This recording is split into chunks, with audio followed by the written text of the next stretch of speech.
Doctor Andrés Martínez, experto en Derecho Constitucional y Ambiental, catedrático universitario. Doctor Martínez, a los tiempos conocemos de una decisión de jueces en general, en este caso de la Corte Constitucional, expresa, clara, irrefutable con respecto al Consejo de Participación Ciudadana y Control Social, cuando estamos en Ecuador acostumbrados a los dimes y diretes, a las leguleyadas, a los recursos extraordinarios, etcétera, etcétera. Quisiéramos un comentario sobre lo que se ha dado con respecto a la destitución de los 7 miembros del Consejo de Participación Ciudadana y Control Social. Días, estimado Gustavo, Rosana, y por supuesto un saludo a las amigas y amigos que nos escuchan. Yo creo que en esta ocasión, al igual que en otras ocasiones, la Corte Constitucional no nos ha fallado, entre comillas, porque nos da una certeza precisamente dentro de ese maroma jurídico que lastimosamente algunos jueces a nivel del país nos han llevado. Yo creo que nos da una certeza y sobre todo permite despejar algunos campos, tanto a nivel del Consejo de la Judicatura y por supuesto a nivel también del Consejo de Participación Ciudadana y Control Social, que al final del día termina de una u otra manera siendo un antecedente interesante para la consulta popular del 5 de febrero. Ustedes me dirán por qué razón. Porque entre otras cosas, se van a elegir precisamente a quienes serán ya esos titulares del Consejo de Participación, y 2, la ciudadanía deberá elegir por obvias razones, de acuerdo, siempre digo yo, a un voto informado, más allá de que un líder político o no diga si se debe votar sí a todo o no a todo, saber si realmente están de acuerdo con que se les retire parte de las funciones que tiene este Consejo, entre otras precisamente las que incumplió y que constan en la sentencia de la Corte Constitucional. Andrés, muy buenos días. Aquí me entra una duda. Fueron destituidos los 7 consejeros y consejeras. Algunos de ellos están de candidatos a la reelección. ¿Esta destitución tiene algún efecto en estas candidaturas y en caso de que ellos resulten nuevamente electos para conformar este Consejo? Efectivamente, muy buenos días, estimada Rosana, y creo que la pregunta es muy pertinente, ya que hay algunos que están de candidatos a la reelección y en el supuesto que triunfen, la Ley Orgánica de Servicio Público es bastante clara. El momento que un funcionario público es destituido, no puede reintegrarse a la función pública por el lapso de al menos 2 años y de manera definitiva no podrá reintegrarse a la misma institución de la cual fue en este caso cesado. Razón por la cual, de llegar a presentarse este particular, debería obviamente el suplente posesionarse. En realidad, estos consejeros destituidos que están también candidatizándose para miembros nuevamente del Consejo de Participación Ciudadana y Control Social, si es que fuera posible, no deberían participar, o sería un desperdicio de voto para cualquier persona hacerlo por ellos. Bueno, efectivamente, estimado Gustavo, al final del día, en atención a lo que conversamos, más allá de que alguien tenga o no una preferencia por estas personas, en el aspecto práctico, el voto de la persona no terminaría siendo útil, ya que, como hemos explicado, automáticamente ellos, al estar cesados, no podrían posesionarse. Bien. Quisiéramos, doctor Martínez, aprovechar este encuentro con usted, conociendo sobre todo su calidad profesional, su objetividad, su independencia política, pasar revista por las preguntas de la consulta popular. Hay mucha inquietud por parte de nuestros oyentes, del público en general, por la consulta popular y referéndum. No sabe la gente en general cómo votar y tiene un proceso de discusión complejo. Se les recomienda que vayan y lean con cuidado la letra chica, los anexos, las disposiciones transitorias. Hay muchas organizaciones ciudadanas, así como partidos y movimientos políticos que han tomado una posición, todo por el sí, todo por el no. Algunos han tomado selectivamente, pero es importante conocer razones. Si quisiéramos hacer una revista rápida de esas 8 preguntas para conocer su valioso criterio. Iniciemos con la pregunta 1 de la extradición. Como antecedente, le comentamos que el día de ayer mantuvimos un diálogo con la presidenta de la Corte de Justicia de la SUAY, la doctora Alexandra Vallejo. Ella se refirió a las dos primeras preguntas que tienen que ver con la justicia. En cuanto a la extradición, dijo: si es que esta se aprueba, va a defraudar a muchos, porque no es de aplicación directa para cada delincuente, ni siquiera para cada narcotraficante. Se trate de el delincuente que sea, de su tamaño, de su importancia. Pues para esto tiene que ser reclamado por un país en el cual existe una causa en contra de este delincuente.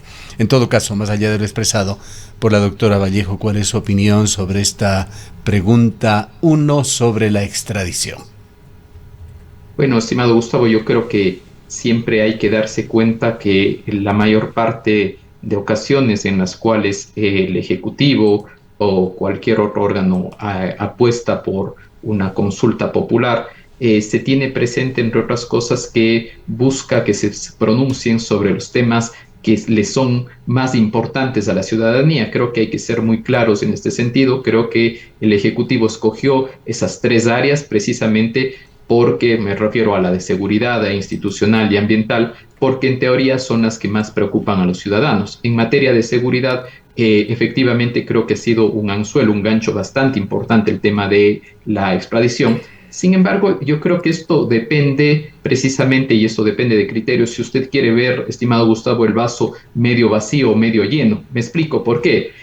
Pensar que la extradición es una solución a todos los problemas del crimen organizado a nivel del país, creo que es un error. No obstante, si usted piensa que es una forma al menos de amedrentar en ciertas circunstancias y por supuesto disminuir los niveles de criminalidad respecto de los líderes por lo menos, o otra cosa que también es interesante conocerlo y que a veces no se lo dice, muchos criminales a nivel nacional y por supuesto internacional han optado por la nacionalidad ecuatoriana, es decir, que cuando se les detiene y se les quiere obviamente extraditar a sus países de las cuales son originarios, ellos tienen a veces cédulas o en su defecto pasaportes donde acreditan su calidad de ecuatorianos para no ser extraditados. En segundo lugar, pensar a profundidad el tema de la extradición es una situación precisamente que va desde la cooperación de los estados. Los estados efectivamente, como han dicho los expertos, se tienen que poner de acuerdo. No es que automáticamente el Ecuador va a expulsar a sus nacionales para que sean juzgados en otro país. Siempre tiene que existir una legítima causa por la cual se les reclama en el exterior. No obstante, ustedes dirán, ¿y cuál será la causa que puede tener un narcotraficante o alguien perteneciente al crimen organizado? Son, en el caso específico, por ejemplo, de los Estados Unidos, precisamente los efectos que produce ese narcotráfico precisamente en la salud y, por supuesto, en las normas que en este caso se estarían violando en los Estados Unidos. ¿Se van a ir todos? No, no se van a ir todos, pero de pronto pueden ir las cabecillas y esto tendrá al final del día un efecto. Indico. Creo que la ciudadanía debería darse cuenta si quiere ver el vaso medio vacío o medio lleno. Es preferible tomar una acción que algo coopere dentro de un sinnúmero de acciones adicionales. Insisto, no esto va a solucionar todo, pero creo que es un paso interesante. Sin embargo, quizás es pertinente que pueda quedarnos claro a todos los ciudadanos y ciudadanas que vamos a acudir a las urnas del 5 de febrero, el votar sí en esta pregunta, ¿qué cambia de lo que ya existe? ¿Qué mejora? ¿Qué contribuye? ¿Qué contribuye? Voy a poner un caso hipotético. El caso hipotético es que el día de mañana exista un líder de una banda criminal en el Ecuador que obviamente realice operaciones al ser una banda transnacional, por ejemplo, de tráfico de estupefacientes a nivel latinoamericano y a nivel de todas las Américas. A la fecha, si, por ejemplo, en Estados Unidos se le requiere a una persona ecuatoriana dentro de un proceso judicial en los Estados Unidos, no se podría obviamente tramitar esta causa porque obviamente no se puede en este caso extraditar a nacionales. Con el cambio establecido en esta pregunta, en el caso de triunfar, sí se podría extraditar a nacionales, es decir, se podría abrir la vía para que el día de mañana estas personas puedan ser llevadas al exterior. Alguien que, por decirlo de una manera, aborrezca la impunidad que se da con frecuencia en el país, debería votar por el sí por esa pregunta, pues ayudaría a combatirla. Yo creo que es una pregunta que ayuda a combatir. Insisto, no creo que soluciona todos los males, pero es parte del proceso para lograr mejoras dentro de la Administración de Justicia, no nacional, dentro de la Administración de Justicia a nivel transnacional. Segunda pregunta sobre la Fiscalía. Allí, cito de nuevo, pues acaba de referirse a este tema en esta emisora la doctora Alexandra Vallejo. Ella consideraba que es una pregunta prácticamente inútil, que se está duplicando allí funciones que debería haber cumplido y cumplido bien el Consejo de la Judicatura. ¿Qué opina usted sobre la segunda pregunta de la Fiscalía? Bueno, yo creo que en el caso de la pregunta de la Fiscalía hubiese sido necesario, y no lo digo por solamente una opinión, sino porque lo dijo la señora fiscal general, que a ellos les hubiese gustado coordinar precisamente esa pregunta, ya que si en este caso la Fiscalía va a asumir un consejo de fiscales, es decir, un órgano administrativo y de talento humano que se encargue de esta selección, lo lógico hubiese sido que por lo menos se hubiese tratado con este órgano. También hay que ver algunos datos interesantes. Por un lado, creamos con la Constitución del 2008 un todopoderoso Consejo de la Judicatura. Iniciábamos esta entrevista precisamente refiriéndonos a qué ha pasado por parte de la Corte Constitucional, un pronunciamiento muy importante para destrabar precisamente la presidencia del Consejo de la Judicatura. ¿Por qué todos quieren ir al Consejo de la Judicatura y por qué tanta importancia? Recuerde usted, estimado Gustavo, que precisamente el Consejo de la Judicatura fue cambiado durante el gobierno del expresidente Correa a través de una consulta popular que se llamó en su momento la metida de la mano en la justicia, donde se cambió la composición de este consejo, dada su importancia. Si este consejo hasta la fecha, y obviamente lo decimos con datos, no ha cumplido su rol a través de la designación de fiscales, por ejemplo, de manera específica, deberían darse cambios. Que se cambie a través de un consejo de fiscales, yo todavía no lo veo claro. Ahora, este consejo fiscal, doctor Martínez, estaría conformado por personas ajenas a la función judicial. ¿Cómo se conformaría este consejo fiscal? ¿Será decisión de él o la fiscal de turno la conformación de este equipo que se encargaría de las tareas que antes hacía el Consejo de la Judicatura en caso de que gane el sí? Bueno, hay que referirse directamente, estimada Rosana, eso está normado en el anexo 2. En el anexo 2 se habla precisamente de cuál va a ser esa conformación. Lo que se quiere es hacer una composición mixta, personas de dentro de la Fiscalía y por supuesto también expertos desde fuera en distintas materias para que de una u otra manera garanticen esta independencia dentro de los procesos de elección y administración del talento humano dentro de la Fiscalía General. Avancemos a la tercera pregunta y aquí entran ya en análisis también aquello de la letra chica, de los anexos, de las transitorias, que son un eje transversal en la mayoría de preguntas. Se ha dicho con respecto a esta tercera pregunta que habla de una reducción del número de asambleístas que afectaría a los emigrantes, que perderían peso en su representación, que afectaría en un país agobiado por el centralismo a provincias como la provincia de La Suay, con una menor representación legislativa. Hay muchos que con frecuencia opinan y quisieran que la Asamblea Nacional funcione de una mejor manera. Se le ve como un colectivo enorme que cuesta mucho al país, con frecuencia inútil o guiado solamente por cumplir con objetivos y motivaciones particulares y político-partidistas. ¿Qué es lo que piensa usted con respecto a esta pregunta 3? Yo creo que ahí hay dos aspectos que deberíamos valorarlo, estimado Gustavo. Lo uno es qué quería la ciudadanía y por supuesto también hablar del concepto de representación. En el primer caso, la ciudadanía, si usted hace cualquier encuesta en cualquier momento, las personas quieren que se reduzca el número de asambleístas. Y quieren que se reduzca el número de asambleístas porque es una institución que goza de menos del 11% de aceptación, incluso en algunos casos hasta menos, dependiendo de los meses. Y en segundo lugar, hablar de la representación. Y de esta representación, sobre todo a nivel provincial. Yo creo que habrá resultados distintos si usted hace esta misma pregunta, no sé, en la provincia de Sucumbíos o en la provincia de La Suay, respectivamente, o en su defecto en la provincia de Pichincha o en Cañar. ¿Por qué digo esto? Porque las provincias que tienen que tienen obviamente menos cantidad de personas van a verse incluidas directamente con con este número de asambleístas. ¿Qué va a pasar si se llega a aprobar esta pregunta? Yo creo que esta pregunta sí se va a aprobar. Y digo sí se va a aprobar precisamente por el alto rechazo que existe frente al organismo del legislativo. No obstante, lo que puede llegar a suceder, y esto hablo en voz alta, es que en aquellas provincias donde se queden con menos asambleístas, esa representación se va a alcanzar a través, abro comillas, con ciertos cacicazgos. Van a haber ciertos varones o varonesas en cada una de las provincias que obviamente al ser en lugar de 3 será 1 o serán 2 o en vez de 5 serán 4 o 3, tendrán mucho más poder a nivel de las provincias. Sin embargo, a nivel nacional, la población va a quedarse un poco más tranquila porque se va a reducir el tamaño de la asamblea. Ahora, pensando en función, perdóname Rosana, para completar la idea nada más, pensando en función de provincias como el Azuay o provincias del Cañar que tienen un alto porcentaje de emigrantes, la masa mayor de emigrantes se encuentra en estas provincias y son dos provincias radicalmente afectadas por el centralismo.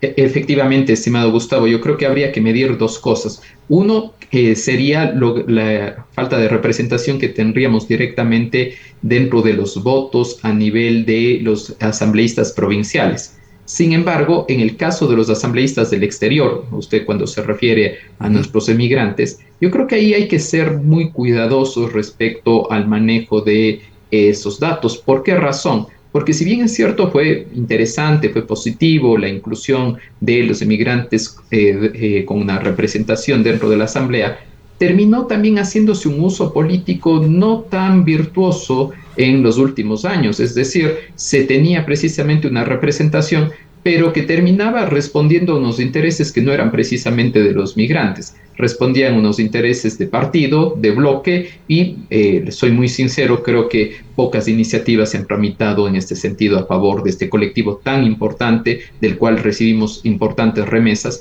y que lastimosamente es tan olvidado y más bien aprovechado por los políticos.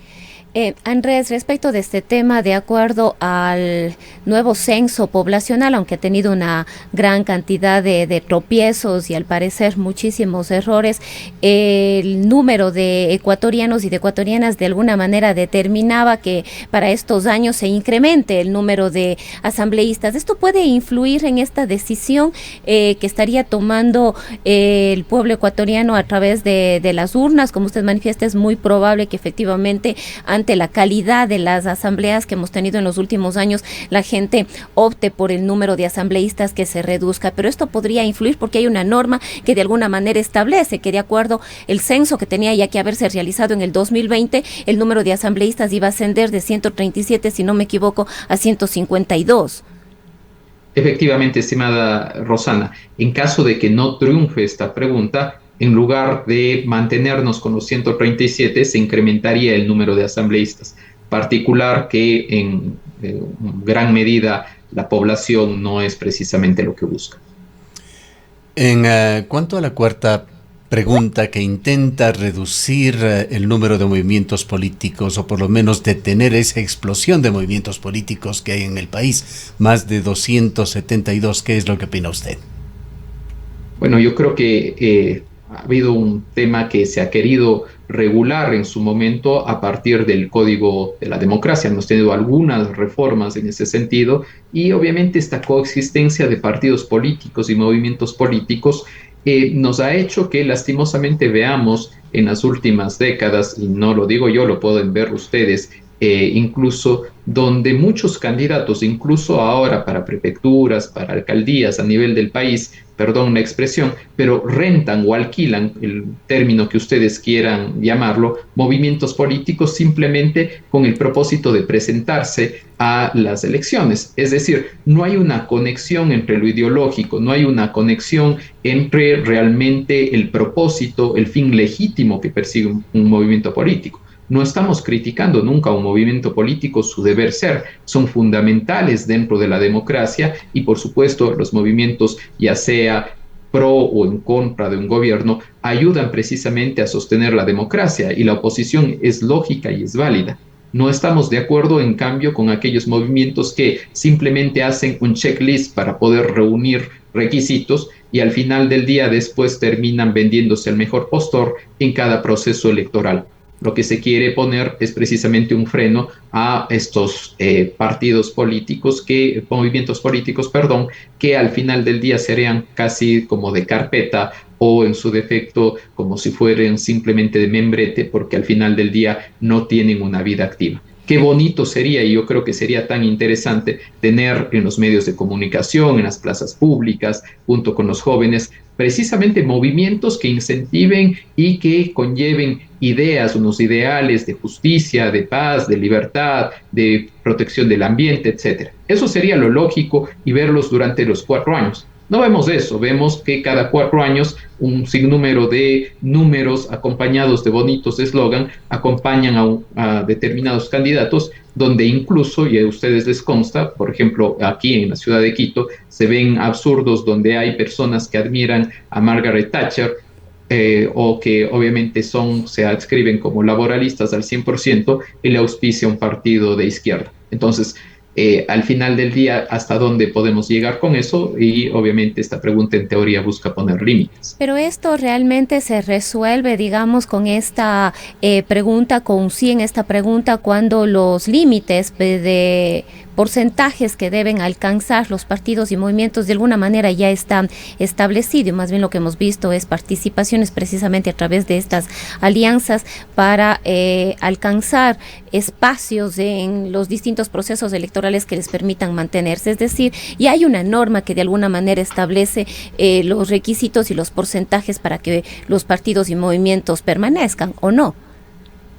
Bueno, yo creo que lo que se terminaría... Si me permite añadir allí, Andrés, también cabe señalar que esta pregunta está dirigida a los movimientos políticos, no toca a los partidos políticos. Así es, y ahí creo que habría que hacer un cuestionamiento. Los partidos de cepa no se tocan estos movimientos políticos que usualmente pueden tener obviamente una trascendencia más en los subnacionales, es decir, a nivel de provincias o de cantones respectivamente.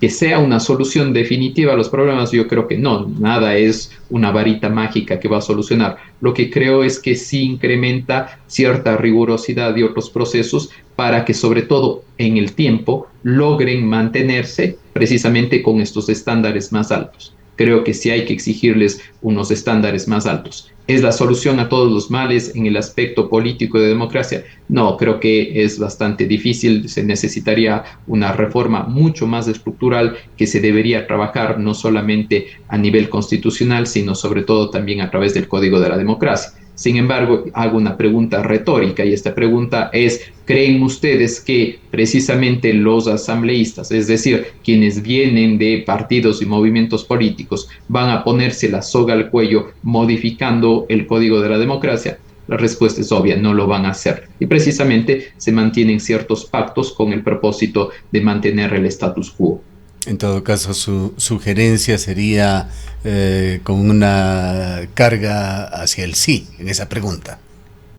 Yo creo que aquí sería honestamente muy ambigua, ¿no? Depende si el ciudadano es partícipe de los movimientos políticos, creo que deberían medir de acuerdo a su experiencia. Me explico. Si usted, amiga o amigo, ha estado afiliado a un movimiento político, ha sido parte de un movimiento político y este ha cumplido sus fines y ve que realmente en el tiempo y sobre todo durante la existencia del mismo ha cumplido los roles y los fines para los cuales fue propuesto, pues vote no. Pero si al contrario se ha sentido traicionado a partir de esta existencia de los movimientos políticos, vote sí. Bien, vayamos a la quinta pregunta. Autoridades de control, tema del día. Además, pues el Consejo de Participación Ciudadana y Control Social está siendo intervenido hoy en Ecuador y se elegirá a nuevas autoridades. Lo que pretende la pregunta quinta es transferir algunas de las funciones, aquellas particularmente relacionadas con el nombramiento de autoridades de control del Consejo de Participación Ciudadana y Control Social a la legislatura, como era antes. Su opinión sobre esta quinta pregunta. Yo creo, estimado Gustavo y Rosana, que lo que empieza mal termina mal. Me refiero de manera concreta al Consejo de Participación Ciudadana y Control Social. Yo he sido crítico desde su nacimiento en el año 2008. Creo que fue un híbrido mal traído que, si bien es cierto, buscó bajo el papel e integrar y devolver el poder a la ciudadanía para que seamos nosotros los que terminemos tomando decisiones. Lo que terminó pasando es que ha sido cooptado por partidos políticos y movimientos políticos a lo largo del tiempo y que ha sido la cereza del pastel que todos los partidos y movimientos han querido. Tanto es así que se ha buscado mayorías o minorías para tomarse el control, dada la importancia que tiene precisamente respecto de esta función, de esta atribución para designar a las autoridades. No nos olvidemos que no es la única función o atribución. Tiene precisamente la de control de corrupción y de prevención, tiene la de promoción de la participación, tiene también la posibilidad de receptar denuncias.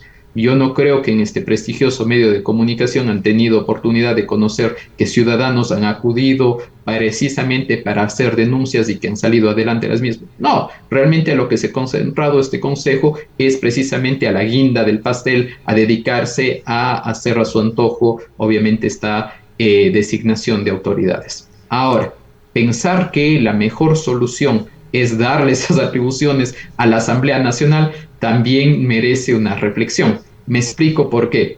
Si usted, ciudadano, quiere votar sí porque está cansado de que el Consejo de Participación Ciudadana ha tenido todas estas atribuciones y quiere que ya no tengan estas atribuciones, pues vote sí, pero recuerde que la va a tener la Asamblea.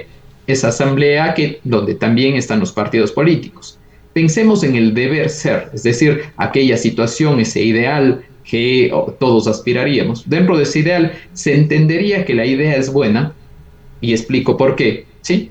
Porque en teoría, en la Asamblea, todas y todos los ciudadanos estamos representados a través de los partidos y movimientos políticos por parte de los asambleístas. Ese es el deber ser, suena muy bien a partir de un ejercicio de democracia representativa.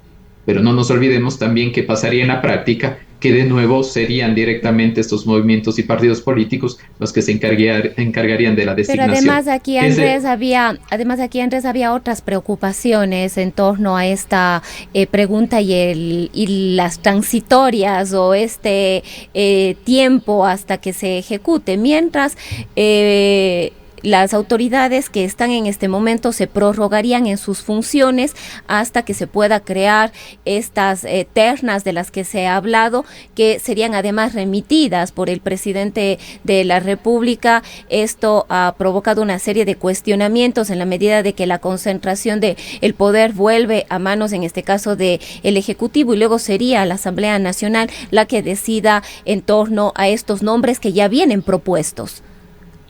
Originalmente la pregunta es como usted efectivamente lo indica, estimada Rosana. Sin embargo, la pregunta fue negada desde esa perspectiva por parte de la Corte Constitucional y el Gobierno Nacional tuvo que presentar una pregunta modificada. En esta pregunta modificada que consta en los anexos, si bien es cierto, intenta ya no concentrar ese poder en el Ejecutivo y permite que las ternas que se envíen colaboren también el resto de funciones del Estado, con lo cual, en teoría, se disminuye y permite también la participación ciudadana. Originalmente es preciso lo que usted señala, donde se concentraba iba a ser solo el Ejecutivo.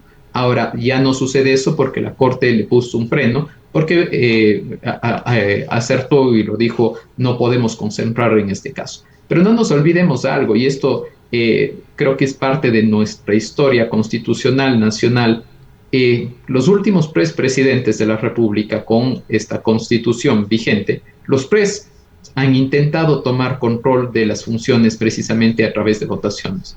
El uno, en el caso del Consejo de la Judicatura, su reorganización, el otro con la reorganización del Consejo de Participación. Recuerden, en el año 2018 con el señor Lenín Moreno, y ahora en el 2023 un poco más de lo mismo. Es decir, que al final del día a los gobiernos de turno no les gusta a veces mucho las reglas del juego e intentan variarlas sobre la marcha, pero al final del día aquí creo que sí es una pregunta muy polémica, y digo muy polémica porque por un lado, les soy honesto, a mí no me gustaría que continúen las atribuciones que tiene el Consejo de Participación Ciudadana a cargo de este organismo, pero sí me hace un poco de ruido que pasen a la Asamblea. Sí, pero honestamente no me gusta que este híbrido que surgió mal y que sigue mal continúe con esas Doctor Martínez, pero además allí se suma la pregunta 6, que cambiaría el sistema de elección de estos consejeros del Consejo de Participación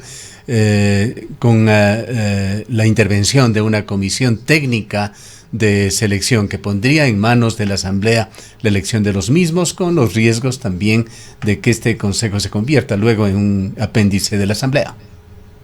Eso sí, dependiendo, estimado Gustavo, creo yo, de la pregunta de la pregunta anterior.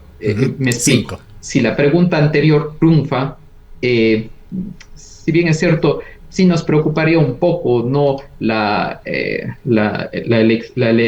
atribuciones que se quedaría y la elección de este consejo, pero ya no sería tan importante al final del día que estos consejeros se dediquen a control de corrupción, a promover la participación y a receptar denuncias, porque ya se quedaría mutilada precisamente su opción anterior de designación de funcionarios. Entonces creo que sí es muy relativo y que la persona, cuando decida su voto, debe ser coherente y sobre todo darse cuenta de que una pregunta está atada directamente con la otra. Es decir, si usted quiere reducirle las posibilidades al Consejo de Participación Ciudadana en esa pregunta, en la pregunta número 5, que votaría sí, obviamente después tampoco le importaría mucho sobre el cambio de elección, el proceso de elección de los mismos. Yo creo, yo lo cuestiono, me parece bastante sui generis el proceso de elección de los miembros del Consejo de Participación. Fíjense ustedes qué está pasando al momento. No pueden hacer campaña, pero sí pueden hacer campaña. ¿Cómo es eso? No pueden hacer campaña por los medios tradicionales, pero el Consejo Nacional Electoral les da unas franjas. No obstante, hay un sinnúmero de candidatos que igual apelan a las formas tradicionales. Entonces, son como unos híbridos que al final del día, si usted hace y revisa las encuestas a nivel nacional, las personas ni siquiera conocen quiénes son los candidatos. Ergo, va a ser muy difícil que se vote. Sería mejor hacer una elección indirecta donde sean terceros los que se encarguen de escoger, similar a las autoridades de control, pues de pronto sería lo más lógico. Terminemos, doctor Martínez, con las preguntas 7 y 8, preguntas medioambientalistas que curiosamente varios activistas ambientales, varias organizaciones dicen que se debe votar por el no. ¿Ven allí el riesgo de las disposiciones transitorias de un periodo que podría extenderse entre 300 a 500 días aproximadamente, en la que se dice entidades del Ejecutivo como el Ministerio del Ambiente tendrían amplia potestad para tomar decisiones, y se teme en un gobierno que se ha mostrado claramente pro-extractivista, que pueda ser aprovechado para impulsar, para acelerar a la minería metálica en varios sitios que está generando conflicto en el país, incluyendo la provincia de La Suay? ¿Qué opina usted de estas preguntas 7 y 8? Primero hay que explicar a la ciudadanía qué busca la pregunta 7. ¿Sí? La pregunta 7 busca, obviamente, que las áreas de protección hídrica pasen a estar consideradas dentro del artículo 405 de la Constitución. Y les explico claramente qué es, ¿sí? Y sobre todo, yo le digo, estimado Gustavo, y usted me conoce, yo he trabajado mucho tiempo en el ámbito hídrico y no creo que una pregunta que busca constitucionalizar una forma de protección ya existente de protección hídrica sea en sí incorrecta. Les explico. Un área de protección hídrica es un espacio geográfico dentro del cual se ha priorizado, obviamente, su protección y su declaratoria de utilidad pública de la fuente de agua, con el propósito de garantizar agua de consumo y agua para soberanía alimentaria. A la fecha en el país existen 17 áreas de protección hídrica. No es que no exista, ya existe. Entonces la pregunta más bien sería, Andrés, ¿por qué razón obviamente la quieren constitucionalizar? Recuerden ustedes que desde el año 2022 la Ley Orgánica de Recursos Hídricos, Uso y Administración del Agua fue declarada inconstitucional por la Corte Constitucional. ¿Sí? Eso es importante por temas de forma. Ergo, este momento no existe una base jurídica para esas áreas de protección hídrica. ¿Qué pasa si las áreas de protección hídrica pasan a formar parte y el elector vota por el sí? Automáticamente formarían parte del Sistema Nacional de Áreas Protegidas. Es decir, un área de protección hídrica estaría al mismo nivel que el Parque Nacional El Cajas. ¿Cuál es su repercusión positiva? Yo veo lo positivo aquí. Lo positivo sería directamente que obviamente tendrían la protección del artículo 407. ¿Qué dice el 407? Precisamente al contrario de los argumentos negativos, el 407 dice que no se podrán hacer actividades extractivas en esas zonas. Entonces, más bien es al revés. Lo que sí es cierto, existe una disposición transitoria y en esa disposición transitoria dice, en el interín, hasta que la Asamblea apruebe en el Código Orgánico del Ambiente y en la Ley Orgánica de Recursos Hídricos los cambios relativos precisamente al subsistema, se encargará de regular este particular.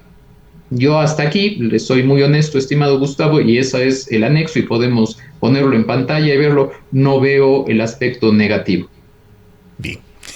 El tiempo se nos ha agotado, doctor Martínez. Esperemos que lo expresado por usted dé luces para todas las personas que estamos con serias dudas con respecto a cómo votar en esas 8 preguntas de referéndum en la consulta popular del 5 de febrero. Le agradecemos por su presencia. Han escuchado al doctor Andrés Martínez, experto en Derecho Constitucional y Ambiental, catedrático universitario.